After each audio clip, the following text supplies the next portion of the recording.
Just doing a quick video of the new Falcon BMS 4.35 update. I took some finagling to get my controls all set back up the way I had them prior to the update, and trying to get them to mimic my DCS F16 controls as much as I possibly can.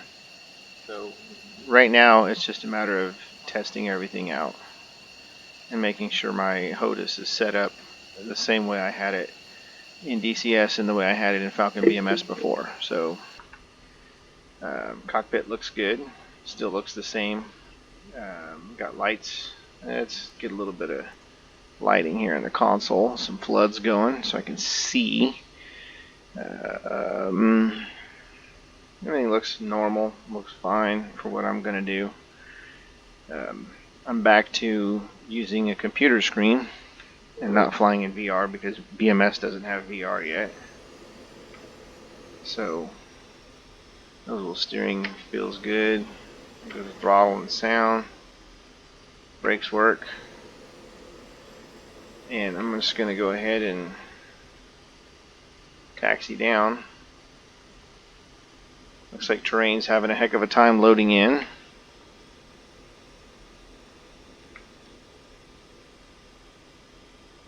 Clouds eventually are getting there. So yeah, I've got everything set to be as realistic as I kind of have it with DCS. I think in BMS the aircraft tend to behave a little more stable. There is a significantly more functionality to the F16 Viper in BMS than there is in DCS.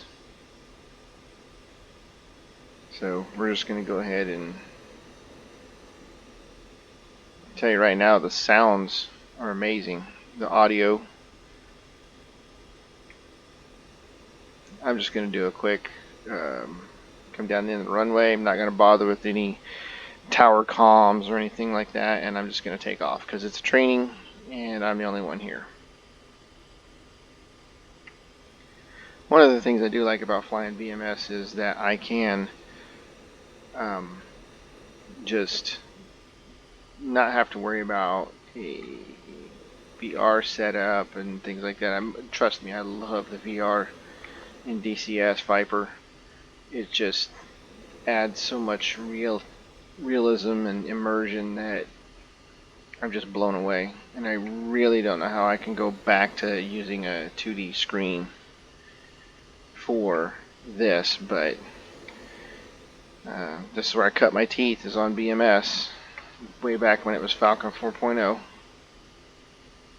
And so there's a part of me that's always gonna keep this game up to date and learn the full functionality of it. So here we are, lined up at 3.6. Get our afterburner going. Wheel brakes off, and it's go time. Gotta watch my nose wheel steering.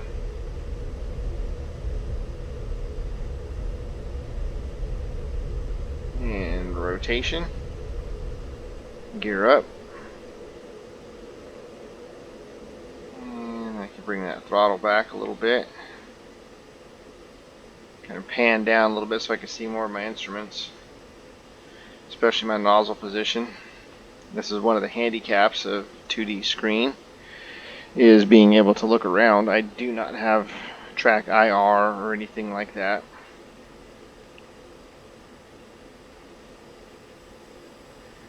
So everything I'm doing here is kind of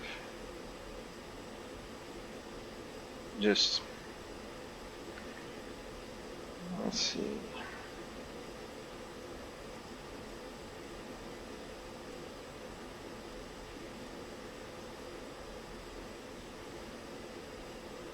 There we go.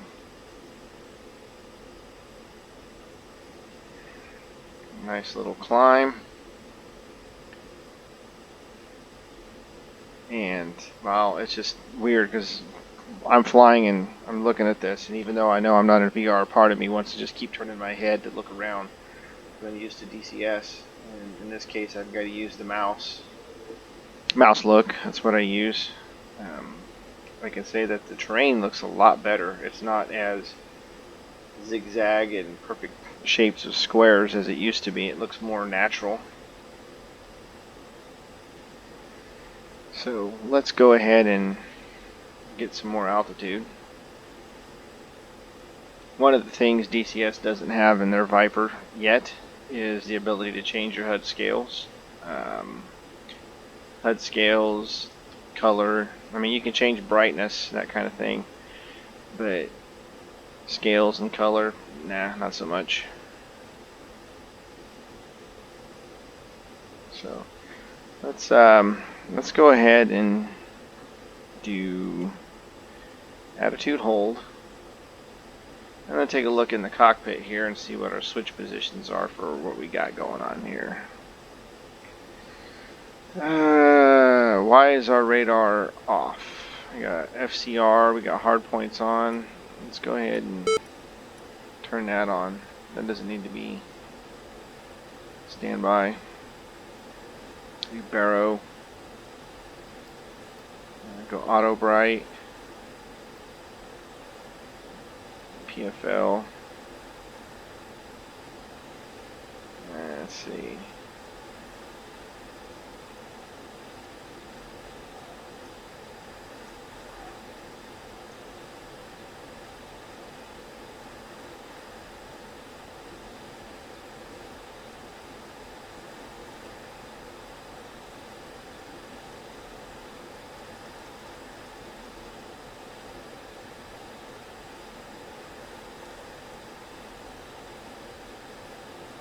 Alright.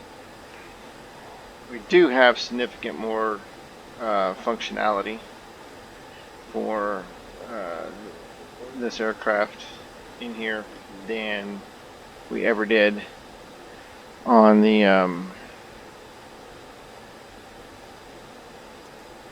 than DCS Viper has. So let's take a look at. Let's take a look at our chaff programming.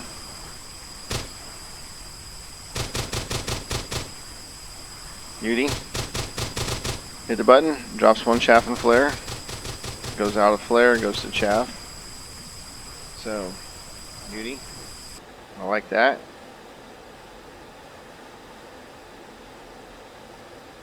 Let's see what else.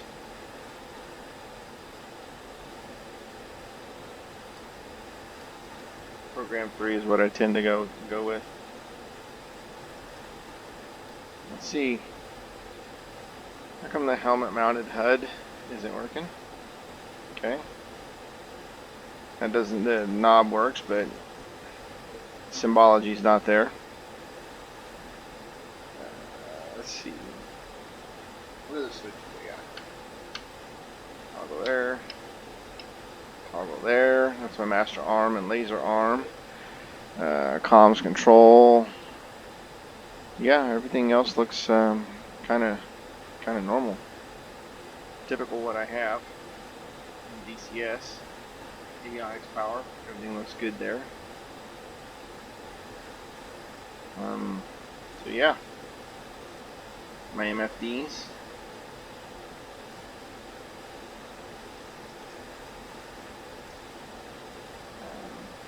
I don't have any weapons except I think I got a couple of AMRAMs out on the wingtips, and that's about it. So, yeah. Everything looks happy. Alright, let's just do a little playing around.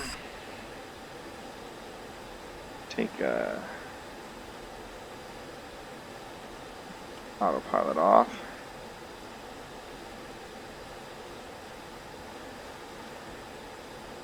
And let's do a little bit of playing.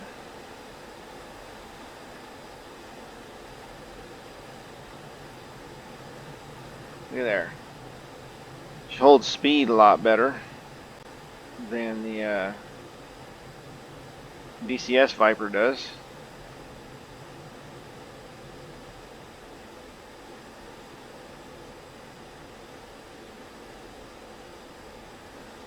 Everything just looks smaller because I'm flying it all on a 2D screen. And we'll go back to our airfield and land. Yeah, just a quick little jaunt around to make sure everything's working as it should.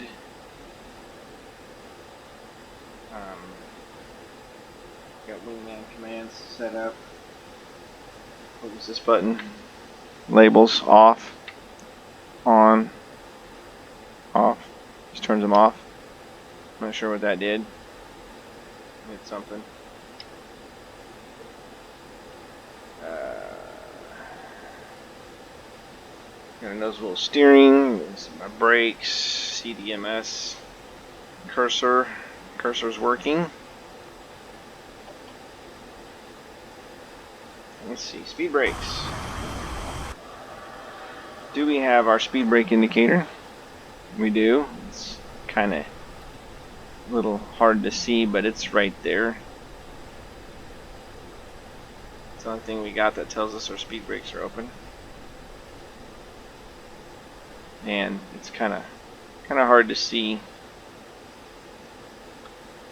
So, all right, what else?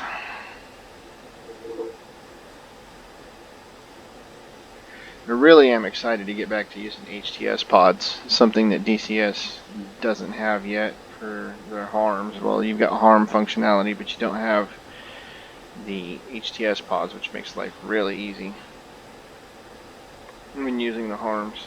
So we're going to go ahead and put back down and call it an end.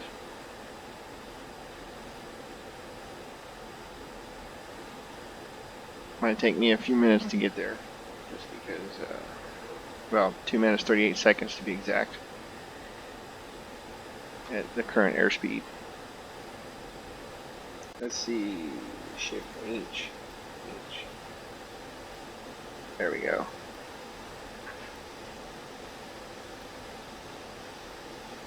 There's a good decluttering right there. That simplifies things. Kind of like my scales, though. Something I missed on the DCS. I believe DCS HUDs are pretty much this.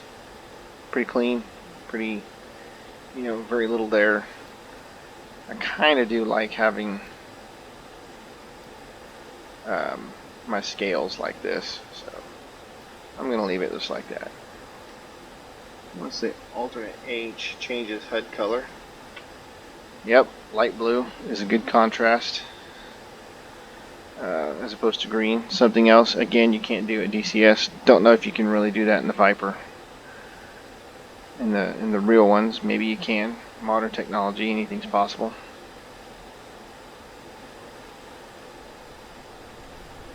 Alright, we're going to go ahead and descend. Yeah, the terrain looks so much better. It doesn't look like that blocky, almost Minecraft looking, where the coastlines would be just these square edges, like a stair step edge, especially the higher in altitude you go. So everything actually looks legit like real terrain. Altitude, which is really, really nice.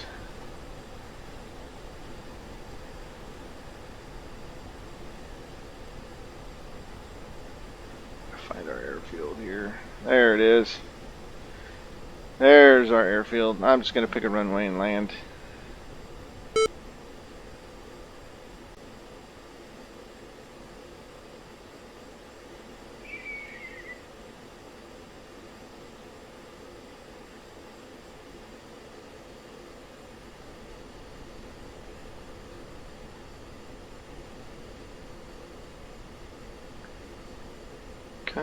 Let's see. Don't really recall which direction I took off, but I'm just going to call that my runway. DC or Falcon BMS. The wind direction makes a huge difference. as well. So I want to say I'm coming back this direction and I just flew out straight, so I probably need the 3.6 approach. Yeah, this is 1.8. I took off 3.6.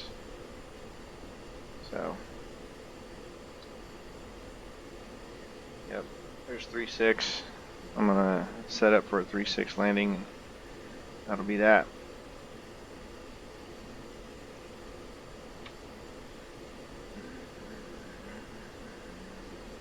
That's a button I didn't program, my comms menu.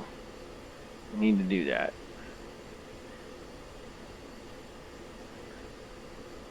Actually, you know, without the VR headset, I can see what I'm doing. I can look at my keyboards, and it's probably not necessary. Just remember tower, T for tower. I think it's Q or W for AWACS. Well, I'll get back into the hang of things here soon.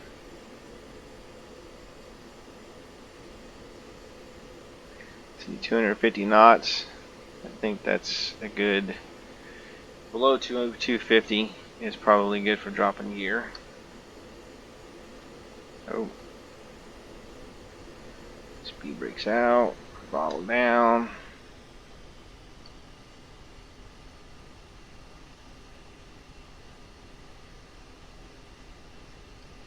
Yep.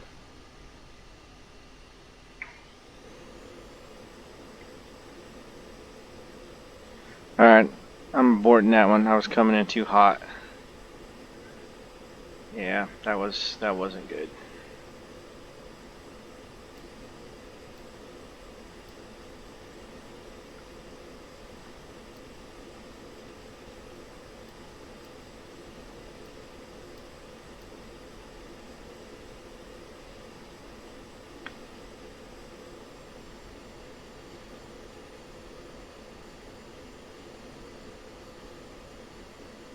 Yeah, we're gonna try that again.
Gosh darn it.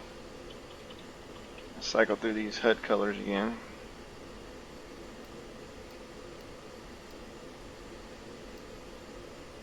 Alright, we'll go with this. This is... I wish I had my compass scale on there. It'd be nice.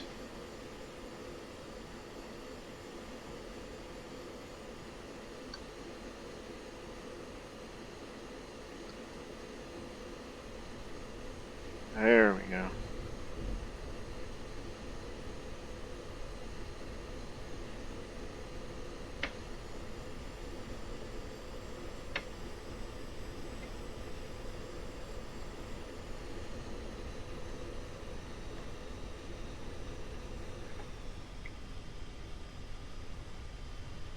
I'm getting a little wild with this approach here because this is probably going to end badly for me. This game, this sim, is a little less forgiving of mistakes than DCS. Just gonna put that out there.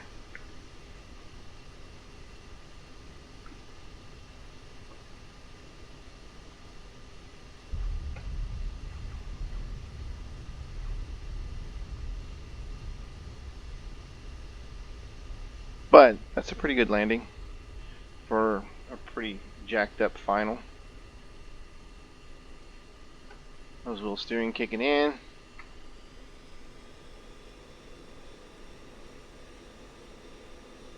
Not bad. Not bad at all.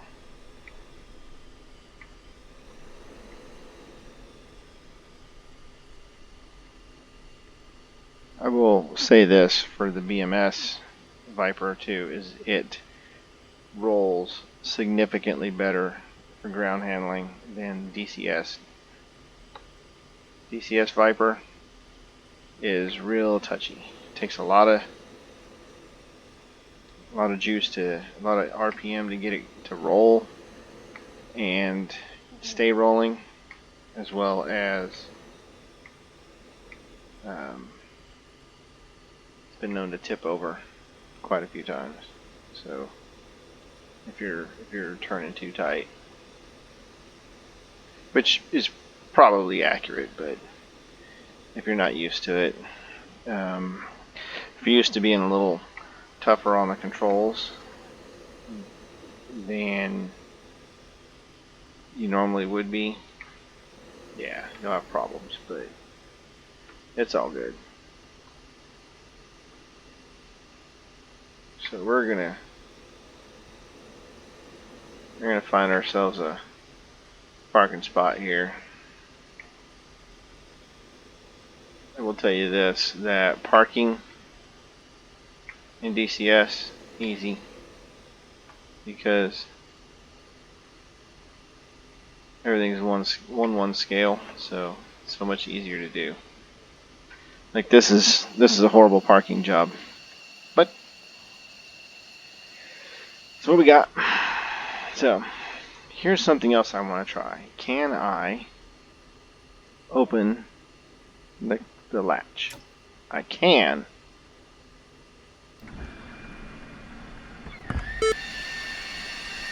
Ha! Look at that. Let's go ahead and shut her down.